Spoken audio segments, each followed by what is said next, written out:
Joseph Kabila Kabange de revenir au pays par la partie orientale, on a vu Olivier Kamitatou Etso, autrefois président de l'Assemblée nationale, parler du fédéralisme. Ça, c'est la question au ministre Mouyaya. Comment est-ce que vous, gouvernement congolais, réagissez quand on parle fédéralisme en République démocratique du Congo? Alors, heureusement que j'ai à côté de moi un professeur d'économie, réputé, reconnu. Il aura sûrement l'occasion de donner quelques éléments de réponse à propos, parce que, permettez-moi, même si on peut comprendre l'idée de faire un détournement, parce que bon, si on était déjà annonceur d'un arrivé qui n'est jamais arrivé, qui n'arrivera peut-être pas, on cherche à faire une petite diversion. C'est très malsain et très indécent de vouloir ouvrir un débat comme celui-là dans un contexte où vous n'avez jamais eu le courage de condamner ceux qui ont touché aujourd'hui à l'intégrité du territoire national. Vous voulez parler du fédéralisme d'un territoire où vous avez des agresseurs qui y sont, qui tuent tous les jours, où vous n'avez jamais eu le moindre bon sens, j'allais dire, d'exprimer une solidarité contre vos propres compatriotes qui sont des victimes quotidiennes, et vouloir amener un tel débat, ça signifie simplement qu'on veut déplacer les curseurs parce que l'annonce qu'on a faite n'a pas donné les résultats. Et donc, c'est à la limite choquant d'ailleurs, parce que si nous devons refaire le parcours de l'homme qui l'est dit, du pacte de Sun City et de tout ce qu'il y a eu, il ne faut pas oublier que nous étions dans un contexte où le président de la République avait dit qu'on devait réfléchir justement sur la Constitution. Les mêmes personnes qui veulent revenir aujourd'hui pour nous reparler de fédéralisme, mais comment vont-ils y arriver? Mais c'est tellement suspect que ça soutient l'idée de ceux qui pensent que c'est le moment de balkaniser la RDC. Et c'est ça l'intention cachée. C'est ça justement le côté malveillant de ces débats qui peut paraître au départ intéressant, mais en réalité qui ne l'est pas. Dans les contextes actuels, ce qui importe pour tous les Congolais qui tiennent à la République démocratique du Congo, c'est d'abord le retour à l'intégrité territoriale. Il n'y a rien qui ne vaille plus que ça. Et après, on peut débattre. On peut être unitaire, fédéraliste, mais dans un contexte comme si vouloir faire un tel débat, c'est de l'indécence, tout simplement. Alors, monsieur le vice-premier ministre, vous avez votre question, mais on peut profiter de votre présence ici, de par votre expertise, justement, pour que vous puissiez dire un mot sur ces sujets de décentralisation, de fédéralisme. Peut-être que vous allez nous aider à mieux éclairer les compatriotes qui nous suivent sur ces sujets. Bien, je vais peut-être, mais peut-être pour assurer notre ami par rapport à la première question que vous m'avez posée. Oui, le gouvernement est conscient, parce qu'il y a, vous savez, les banques sont fermées, il y a des entreprises qui opèrent dans ces zones, donc qui commencent à avoir des difficultés pour importer des matières premières et continuer à travailler.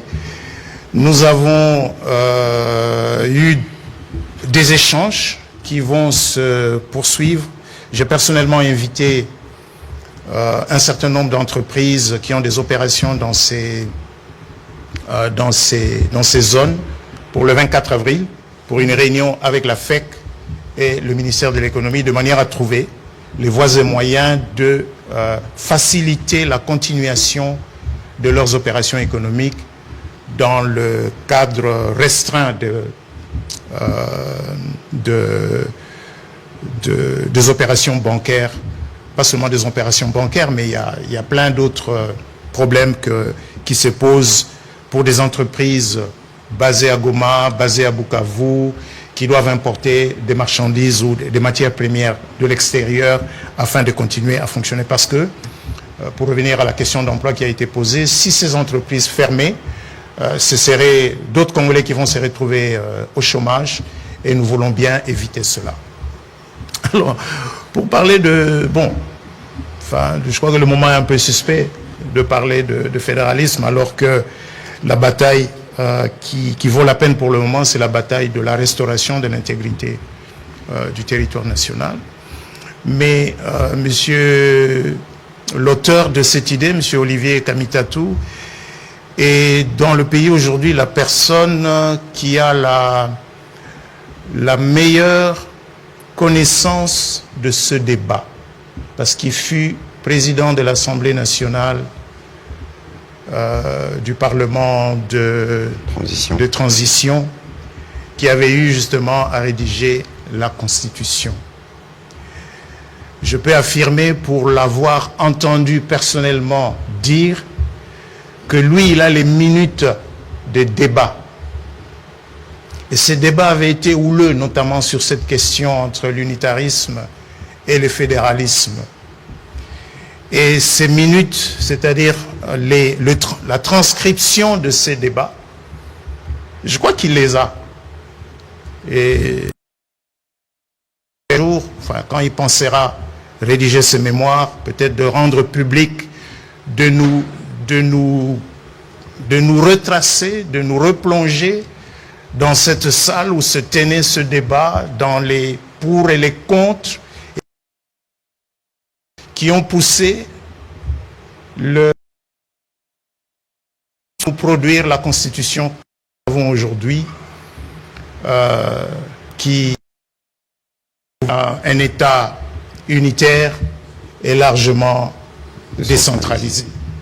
Je peux aussi rappeler qu'il est, lui, la même personne qui, il y a quelques années, a suggéré de renforcer le pouvoir central, notamment en se dotant d'un exécutif plus fort, en supprimant le poste de Premier ministre. Mais pour revenir à la question, je crois que, Monsieur le ministre, vous avez bien fait de dire que ce n'est pas le moment d'avoir ce débat. Ce débat, nous pourrons peut-être l'avoir un jour, qui sait. Nous l'avons déjà eu dans le passé, on l'a eu en 60, on l'a eu un peu plus tard, et on l'a eu à Sun City, et on l'a achevé ici au Palais du Peuple. Et ça a produit la Constitution de février 2006. En réalité, prenons l'état de siège, qui est aujourd'hui un régime qui s'applique et à la province du Nord Kivu et qui pousse le gouvernement à, parce que c'est la Constitution qui l'impose, tous les 15 jours, de redemander au Parlement de proroger cet état de siège. Mais l'état de siège a permis, en fait, au pouvoir central d'avoir une mainmise directe sur des régions qui sont menacées, sur des régions sur lesquelles il y a une ingérence extérieure.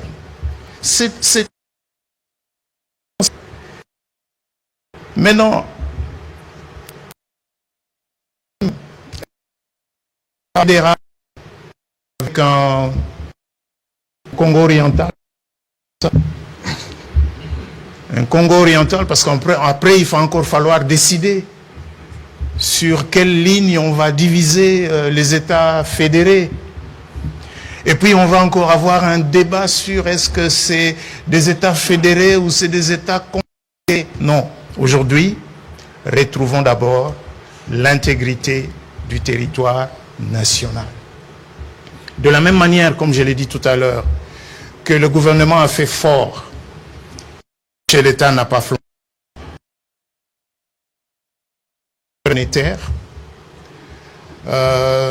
Les gens ont dit oui, si vous n'ouvrez pas les banques, c'est le franc rwandais qui va circuler et ces zones risquent de nous échapper dans ce pays. On a déjà connu 2 zones monétaires. Il y avait la zone monétaire de Kasaï qui n'acceptait pas le nouveau Zaïre, qui continuait à utiliser les anciens Zaïre, et l'autre zone.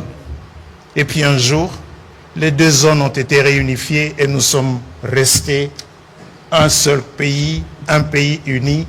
Il en sera de même.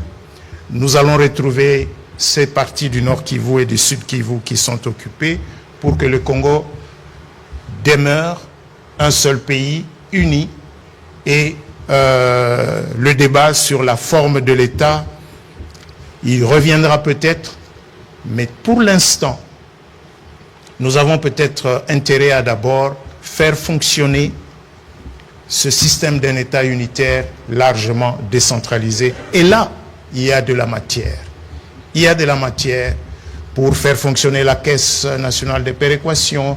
Il y a de la matière pour une vraie déconcentration, une vraie décentralisation des compétences que la Constitution reconnaît aux provinces. Mais il y a aussi de la matière dans la culture politique. Parce que déjà aujourd'hui, avec les entités provinciales, pas plus tard qu'il y a quelques jours, notre collègue, Madame la ministre d'État,